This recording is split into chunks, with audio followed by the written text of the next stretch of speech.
एक भारत श्रेष्ठ भारत। एक भारत श्रेष्ठ भारत।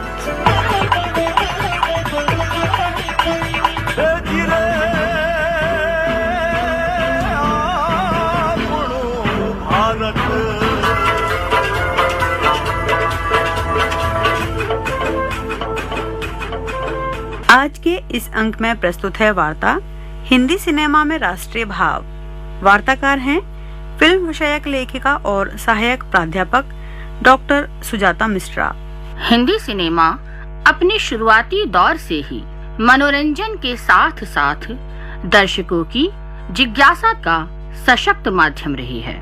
भारत जैसे बहुसांस्कृतिक देश में सिनेमा एक डोर है जो शहरों को गांव से, खास को आम से जोड़ने का काम करती है। भाषागत अंतर को मिटाकर एक सूत्र में पिरोने का काम करती है। हम देखते हैं कि जिस वक्त भारत में सिनेमा उद्योग जन्म लेकर विकसित हो रहा था, उस समय देश की सामाजिक संरचना परिवर्तन के दौर से गुजर रही थी। ब्रिटिश हुकूमत के विरुद्ध भारतीय स्वतंत्रता आंदोलन अपने चरम पर था। ब्रिटिश प्रशासन को सिनेमा की पहुंच और शक्ति का अंदाजा हो चुका था, इसीलिए उसने फिल्मों पर कड़ी नजर रखनी शुरू कर दी। वर्ष 1943 में रामचंद्र नारायण द्विवेदी उर्फ कवि प्रदीप के खिलाफ गिरफ्तारी वारंट निकला। यह वारंट बॉम्बे टॉकीज की फिल्म किस्मत में भारत छोड़ो आंदोलन के समर्थन में अप्रत्यक्ष रूप में शासन के विरुद्ध लिखे गए गाने को लेकर जारी किया गया था। यह गाना था, आज हिमालय की चोटी से फिर हमने ललकारा है। जहाँ हमारा ताजमहल है और कुतुब मीनारा है, जहाँ हमारा ताजमहल है और कुतुब मीनारा है, जहाँ हमारे मंदिर मस्जिद सिखों का गुरुद्वारा है, जहाँ हमारे मंदिर मस्जिद सिखों का गुरुद्वारा है। धरती पर कदम बढ़ाना अत्याचार तुम्हारा है, अत्याचार तुम्हारा है। दूर हटो, दूर हटो, दूर हटो ऐ दुनिया वालों, हिंदुस्तान दूर हटो ऐ दुनिया वालों, हिंदुस्तान हमारा है। हम कह सकते हैं कि स्वतंत्रता आंदोलन के समय से ही हिंदी सिनेमा में देश प्रेम, राष्ट्र गौरव, राष्ट्रीय चेतना की अभिव्यक्ति होने लगी थी। किंतु कुछ तो सिनेमाई तकनीक का अल्प विकास, कुछ ब्रिटिश सरकार के कड़े नियम कायदे और कुछ सामाजिक सांस्कृतिक रूढ़ियों के चलते हिंदी सिनेमा वैचारिक तौर पर पूरी तरह खुल नहीं पा रहा था। हालांकि 15 अगस्त 1947 के दिन जब देश ब्रिटिश शासन से मुक्त हुआ, तब धीरे धीरे भारतीय समाज, साहित्य और सिनेमा भी ऐसी अनेक विसंगतियों, बाधाओं और रूढ़ियों से मुक्त होने लगा। आजादी के बाद से आज तक हिंदी सिनेमा जगत में ऐसी अनेक फिल्में बनी हैं जो दर्शकों के भीतर देश और राष्ट्रवाद की अलख जगाने में कामयाब रही हैं। इस क्रम में हमारी पहली फिल्म है 1952 में आई आनंद मठ। हेमेन गुप्ता द्वारा निर्देशित फिल्म आनंद मठ सुविख्यात बांग्ला उपन्यासकार बंकिम चंद्र चटर्जी द्वारा लिखे गए प्रसिद्ध उपन्यास आनंद मठ पर आधारित है, जिसका प्रकाशन 1882 में हुआ था।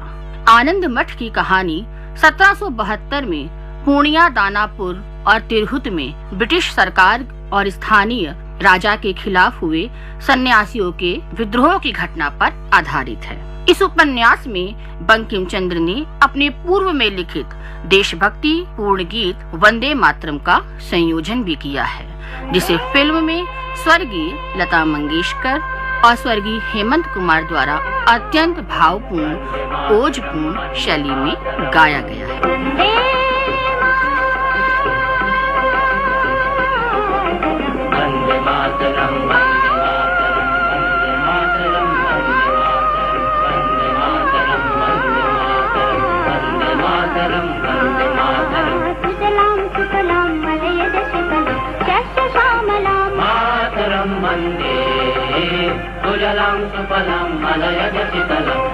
इस गीत ने पूरे भारतीय स्वतंत्रता आंदोलन में एक महत्वपूर्ण भूमिका निभाई थी और अंततः 1947 में आजादी के अवसर पर बंकिम चंद्र चटर्जी द्वारा लिखित यह गौरवशाली ओजस्वी गीत भारत देश का आधिकारिक राष्ट्रीय गीत बन गया। इस फिल्म की कहानी, गीतों, संवादों और अभिनय ने न सिर्फ फिल्म को व्यावसायिक सफलता दिलाई, बल्कि भारतीय दर्शकों के मन में भी राष्ट्र प्रेम की भावना विकसित की। वर्ष 1967 में आई उपकार एक ऐसी फिल्म है जो बीते 56 वर्षों से हर हिंदुस्तानी के दिल में बसती है। वो फिल्म जिसका गाना मेरे देश की धरती सोना उगले आज भी हर राष्ट्रीय पर्व के अवसर पर स्कूल, कॉलेज, सरकारी आयोजनों से लेकर सभाओं और जुलूस में गाया बजाया जाता है। उपकार वह फिल्म है जिसके निर्माण का आइडिया देश के तत्कालीन प्रधानमंत्री लाल बहादुर शास्त्री जी ने दिया था। रंग लाल है लाल बहादुर से, रंग बना बसंती भगत सिंह, रंग अमन कबीर जवाहर से, मेरे देश। ये वो फिल्म थी जिसने मनोज कुमार को भारत कुमार बना दिया। साल 1965 में रिलीज हुई फिल्म शहीद की स्क्रीनिंग के लिए मनोज कुमार दिल्ली आए थे। इस दौरान मनोज कुमार जी ने लाल बहादुर शास्त्री जी से मुलाकात की। इस मुलाकात के बीच लाल बहादुर शास्त्री जी ने मनोज कुमार से कहा कि आप सेना और सुरक्षा पर फिल्में बना रहे हैं, लेकिन जवानों के साथ देश के भरण पोषण करने वाले किसानों पर कोई फिल्म नहीं बनाते। उन्होंने मनोज कुमार से जिक्र किया कि मैंने जो नारा दिया है, जय जवान जय किसान, उस नारे पर कोई फिल्म बनाए। कहते हैं कि शास्त्री जी से हुए इस वार्तालाप से मनोज कुमार इतने प्रभावित हुए कि दिल्ली से मुंबई लौटते वक्त रेलगाड़ी में ही बैठे हुए उन्होंने उपकार फिल्म की कहानी लिख डाली। मनोज कुमार के साथ इस फिल्म में आशा पारेख मुख्य भूमिका में थी तथा प्राण साहब और प्रेम चोपड़ा सपोर्टिंग रोल में थे। उपकार उस वर्ष की सबसे बड़ी हिट साबित हुई और आज भी इस फिल्म के गीत, संगीत और कहानी उतने ही लोकप्रिय हैं। शुरुआती दौर में ही आजादी के आंदोलन से जुड़ी अनेक फिल्में दिखती हैं। हालांकि बॉर्डर और LOC करगिल के बाद हिंदी फिल्म जगत में राष्ट्र प्रेम या राष्ट्रीयता के भावों से जुड़ी फिल्में बनाने में काफी गति धीमी पड़ती दिखती है। किंतु मई 2014 के बाद केंद्र में यशस्वी प्रधानमंत्री श्री नरेंद्र मोदी जी के आने के बाद हिंदी सिनेमा जगत में एक बार फिर राष्ट्र प्रेम, राष्ट्र चेतना, सैन्य सम्मान की लहर दौड़ती दिखती है। इस दौर में सैन्य कार्यवाहियों से संबंधित, सुरक्षा योजनाओं से संबंधित, वैज्ञानिक आविष्कारों से संबंधित अनेक ऐसी फिल्में बन रही हैं जिन्हें परिवार के साथ देखना चाहिए, जैसे mission Mangal, Shershaah, Raazi, Ghazi attack, Kesari, Manikarnika, the queen of Jhansi और द कश्मीर फाइल्स। ऐसी अनेक फिल्में हैं जो दर्शकों को देश की महत्वपूर्ण उपलब्धियों और ऐतिहासिक घटनाओं से अवगत करवाती हैं।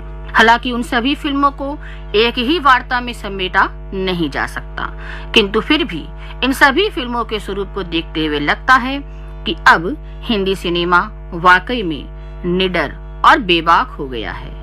आज भारतीय फिल्मकार ही नहीं, दर्शक भी परिपक्व हो चुके हैं। आज का दर्शक हल्के विषयों पर बनी फिल्मों को देखने में उतनी रुचि नहीं प्रदर्शित करता, जबकि राष्ट्रीय मुद्दों, राष्ट्र चेतना से जुड़े मुद्दों पर बनी फिल्मों का जैसे उसे हमेशा इंतजार रहता है।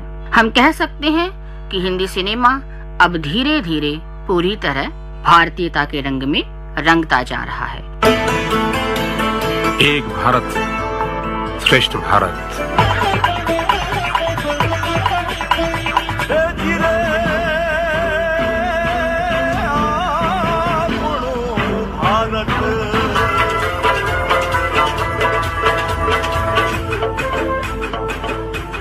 हिंदी सिनेमा में राष्ट्रीय भाव। अभी आप ये वार्ता सुन रहे थे।